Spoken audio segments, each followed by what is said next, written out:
தமிழ்நாடே கேள்விப்பட்டிராத அதிரடி விலை குறைப்பு சூப்பர் சரவணா ஸ்டோர்ஸ். சொந்த வீடு வாங்க ஸ்டெப் ஸ்டோனுக்கு வாங்க. ஸ்டெப் ஸ்டோன் உங்க toilet cleaner bison toilet cleaner குவாலிட்டியை விட பெட்டர்னு நிரூபிச்சா உங்க மொத்த பணமும் ரீஃபண்ட். பைசன் டாய்லெட் கிளீனர் இப்போது 79 ரூபாயில். ஐயா நல்லா புரிஞ்சு. இன்னொரு ரகசியத்தை சொல்றேன்.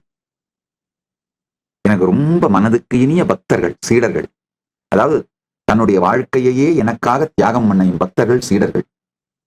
அவங்க என்னை பார்க்கும் பொழுது அவர்களுடைய டைம், ப்ரெஷர், டேலண்ட் அத்தனையும் என்னுடைய திருவடியில் வைத்து எனக்கே சரணடைந்த பக்தர்கள். அவங்கள பார்க்கும் பொழுது நான் பண்றது ஒன்னே ஒண்ணுதான்.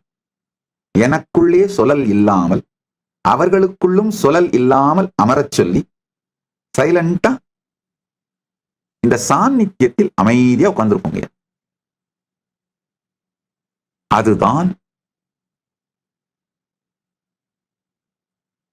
நம் உயிருக்கு நிகழ்கின்ற மிகப்பெரிய நன்மை. அமைதி, ஆனந்தம், சுகம், உயிருக்கு ஜெயம். யார் யாரெல்லாம் என் மீது அன்பும் பற்றும் பக்தியும் ஸ்ரத்தையும் உடையவர்களோ இதை தினந்தோறும் பழகுங்கள். சொலல் இல்லாது வாழ்க்கையிலே வாழ்தல். ஒரு காஃபி குடிக்கிறீங்கனாலும், ஒரு பிரேக்ஃபாஸ்ட் சாப்பிட்றீங்கனாலும், ஒரு ஐஸ்கிரீம் சாப்பிட்றீங்கனாலும் உள்ளுக்குள்ள ஓடிக்கிட்டே இருக்கு பாருங்க. அதை நகர்த்தி வச்சுட்டு இந்த உணவினால் உங்கள் உடல், மனம், உயிருக்குள்ள என்ன நடக்குதுன்னு அப்படியே பார்த்துட்டு மெதுவா சொலல் இல்லாது ருசியுங்கள், சொலல் இல்லாது புசியுங்கள், சொலல் இல்லாது ரசியுங்கள், சொலல் இல்லாது வாழுங்கள்.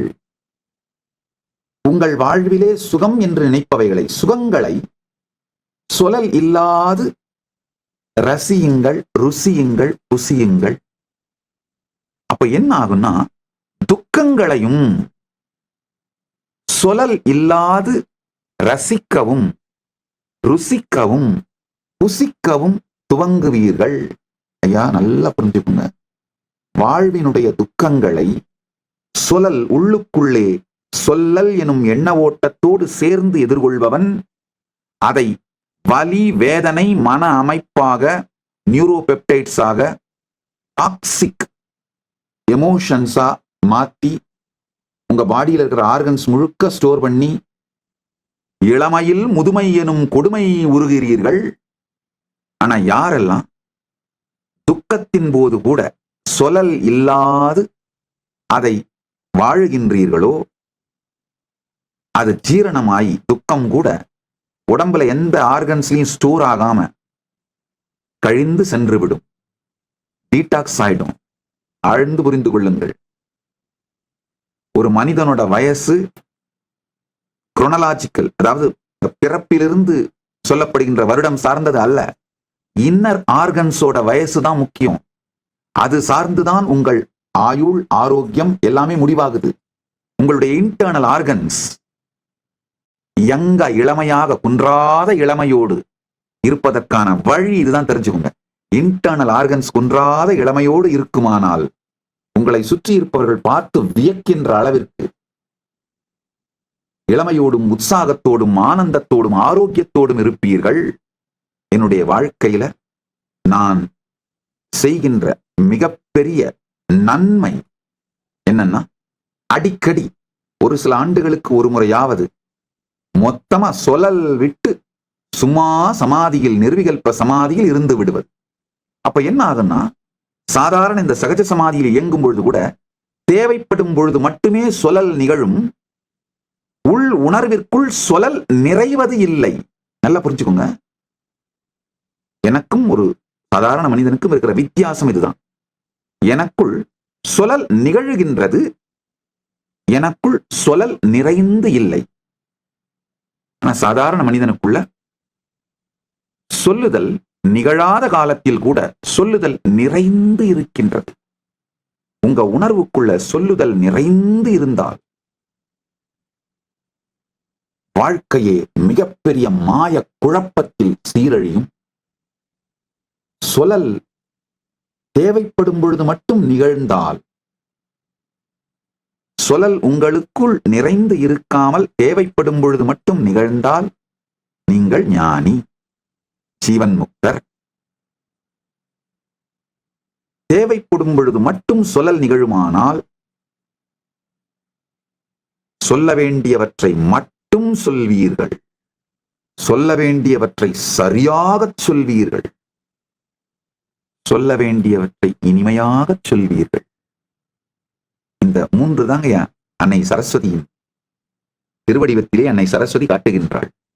கான்சியஸா சொல்வதுதான் ஜபமாலை, சொல்ல வேண்டியவற்றை கான்சியஸா சொல்வதுதான் ஜபமாலை, சொல்ல வேண்டியவற்றை இனிமையாக சொல்வதுதான் வீணை, சொல்ல வேண்டியது பரமசத்தியமாக இருக்க வேண்டும் என்பதுதான் சாஸ்திரம், பரமசத்திய சாஸ்திர ஏடுகள்.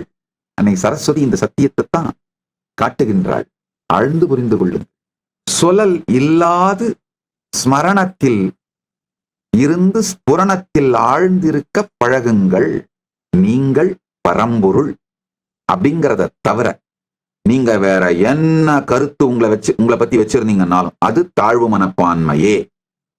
சுப்பீரியாரிட்டி காம்ப்ளெக்ஸ்னே ஒண்ணு கிடையாதுங்க. இருக்கிறது மொத்தம் இன்ஃபீரியாரிட்டி காம்ப்ளெக்ஸ் தாங்க. ஏன்னா உங்களை பத்தி பரமசத்தியம் என்னன்னா நீங்கள் பரம்பொருள். அந்த கருத்தை நீங்க வச்சிருந்தீங்கன்னா சுப்பீரியாரிட்டி காம்ப்ளெக்ஸ், இன்ஃபீரியாரிட்டி காம்ப்ளெக்ஸ் ரெண்டுமே இருக்காது. காரணம் என்னன்னா நீங்கள் கடவுளை விட உயர்ந்தவரும் கிடையாது, கடவுளை விட தாழ்ந்தவரும் கிடையாது, கடவுளுக்கு சமமானவரும் கிடையாது. நீங்கள் கடவுள் அப்படிங்கிறதான் சத்தியம். நீங்கள் பரம்பொருளை விட உயர்ந்தவரும் கிடையாது, பரம்பொருளை விட தாழ்ந்தவரும் கிடையாது, பரம்பொருளுக்கு சமமானவரும் கிடையாது. நீங்கள் பரம்பொருள் அப்படிங்கிறதான் சத்தியம். நல்லா புரிஞ்சுக்கோங்க என் உயிருக்கு இனியவர்களே. நீங்கள் பரம்பொருள் என்று அந்த சத்தியத்தை ரசித்து ருசித்து புசித்து சற்றே அதை உணர்ந்து அதுல இருந்து பக்தி பண்ணீங்கன்னா பக்தி கூட முழுமையான பரமபக்தியாக இருக்குங்கய்யா.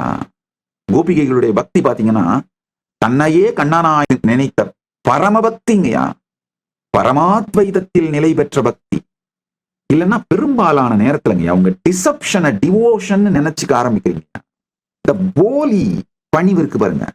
அதாவது உங்களை பற்றி குறைந்த அளவு நினைப்பதுதான் நிஜமான பணிவு, சிறிதாக நினைப்பது நிஜமான பணிவு அல்ல. ரெண்டுத்துக்கும் வித்தியாசம் இருக்கு.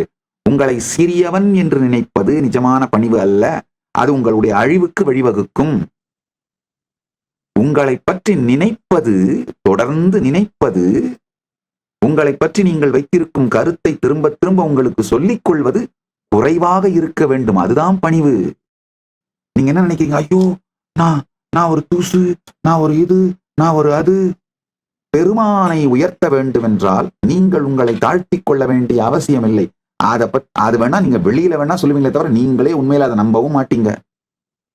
ஒருவேளை நம்ப துவங்கிட்டீங்கன்னா அது உங்களுக்கு நீங்களே செய்து கொண்ட மிகப்பெரிய தவறான மூளைச்சலவை. ஏன் நல்லா புரிஞ்சுக்க. ஸ்ரண்வந்து விஸ்வே அமிர்தஸ்ய புத்ராக வேதாகமேகம் புருஷம் மகாந்தம். ஆழ்ந்து கேளுங்கள். அமரத்துவத்தின் மலர்ச்சிகளே, அமரத்துவத்தின் வெளிப்பாடுகளே, பரமசத்தியத்தை நான் உணர்ந்தவன் என்பதனால் உங்களுக்கு அதை அப்படியே சொல்லுகின்றேன். நான் பக்தி நெறியை, துவைத நெறியை, இறைவன் நம் முன்னால் இருக்கின்றான் வழிபன்ற அந்த நெறியை எந்த குறையும் சொல்லவில்லை. அதை நான் தரம் தாழ்த்தி எல்லாம் சொல்லவில்லைங்க. நல்லா புரிஞ்சுக்கோங்க. துவைதம், விசிஷ்டாத்வைதம், அத்வைதம், இது எல்லாமே ஒவ்வொரு நிலையிலே சாதகனுக்கு சத்தியம் அனுபூதியா இருக்கும். அல்டிமேட் பரமசத்தியம், அல்டிமேட் ட்ரூத், இறுதி சத்தியம், உறுதி சத்தியம், அறுதி சத்தியம் என்னன்னா இந்த எல்லா சம்பிரதாயங்களுமே ரகசியமா இந்த அறுதி சத்தியத்தை சொல்லிடுறாங்கய்யா. சைவ சித்தாந்தம் கூட சிவசாயுஜ்யம் அப்படிங்கிற வார்த்தையினால, பரமுக்தி அப்படிங்கிற வார்த்தையினால இந்த இறுதி சத்தியம் அறுதி சத்தியத்தை சொல்லிடுறாங்கய்யா. நீங்கள் என்று உங்களுக்குள் இருக்கின்ற பொருள் பரம்பொருளுங்கய்யா. உங்களை பற்றி நீங்கள் சமூகம் சொல்லுவதை கேட்டு நீங்களாகவே உருவாக்கி கொண்டு உங்களை பற்றி நீங்கள் மீண்டும் மீண்டும் சொல்லிக் கொள்ளுகின்ற கதைகள் தான் மாயையே தவிர இந்த கதைகளையெல்லாம் விட்டொழித்து வெளியில நாய்ஸ், சப்தங்கள், உள்ளுக்குள்ள இருக்கிற நாய்ஸ், இந்த ரெண்டையும் விட்டொழித்து சற்றே பொறுமையோடு சொலல் இல்லாத ஸ்மரணத்தில் அமர்ந்தீர்களானால் நீங்கள் என்று அனுபூதியாக அனுபவமாக உங்களுக்குள் இருப்பது எதுவோ அதுவே பரம்பொருள். நிறைய பேர் எனக்கு மெசேஜ், சாமி 1 மாசம் நீங்க சொல்ற மாதிரி எல்லாத்தையும் விட்டு தனிமையில போய் உட்கார்ந்தா எனக்கு யார் சாமி சோறு போடுவாங்க? நான் போடுறேங்கய்யா, அதுக்கு தான் பிச்சை எடுத்து சம்பாரிச்சு வச்சிருக்கேங்கய்யா. உலகம் முழுக்க இன்டர்நெட்ல பிச்சை எடுத்து சம்பாரிச்சு வச்சிருக்கேங்கய்யா. கைலாச திருவண்ணாமலை திறந்தே வச்சிருக்கேன். ஒவ்வொரு மாதமும் முதல் தேதி அன்று டிசம்பர் 1ஆம் தேதியிலிருந்து ஜனவரி 1ஆம் தேதி வரை, அடுத்த நிகழ்ச்சி ஜனவரி 1ஆம் தேதியிலிருந்து பிப்ரவரி 1ஆம் தேதி வரை, ஒவ்வொரு மாதமும் ஒரு முழு மாத நிகழ்ச்சி இதுக்காகவே நடத்துறீங்க. அதோட நோக்கம் வேற ஒண்ணுமே இல்லை. நீங்க வந்து உங்களுக்குள் விளங்குகின்ற, தானாய் விளங்குகின்ற பரம்பொருளை அனுபூதியாக உணர்ந்து விட்டு செல்வது. உணவு, தங்குமிடம், நிகழ்ச்சி அனைத்தும் இலவசம். டைரக்ட் இன்டைரக்ட் எக்ஸ்பென்ஸ் எதுவும் கிடையாது. நீங்க திருவண்ணாமலை கைலாசாக வந்துட்டீங்கன்னா மட்டும் போதுமானது. வருகின்ற டிசம்பர் 1 முதல் ஜனவரி 1 வரை கைலாசா திருவண்ணாமலை மற்றும் கைலாசா லாஸ் ஏஞ்சல்ஸ் இல் நடைபெறும் பரமசிவசேனா பயிற்சி முகாமில் கலந்து கொள்ளுங்கள். வருகின்ற டிசம்பர் 1 முதல் ஜனவரி 1 வரை கைலாசா திருவண்ணாமலை மற்றும் கைலாசா லாஸ் ஏஞ்சல்ஸ் இல் நடைபெறும் பரமசிவசேனா பயிற்சி முகாமில் கலந்து கொள்ளுங்கள்.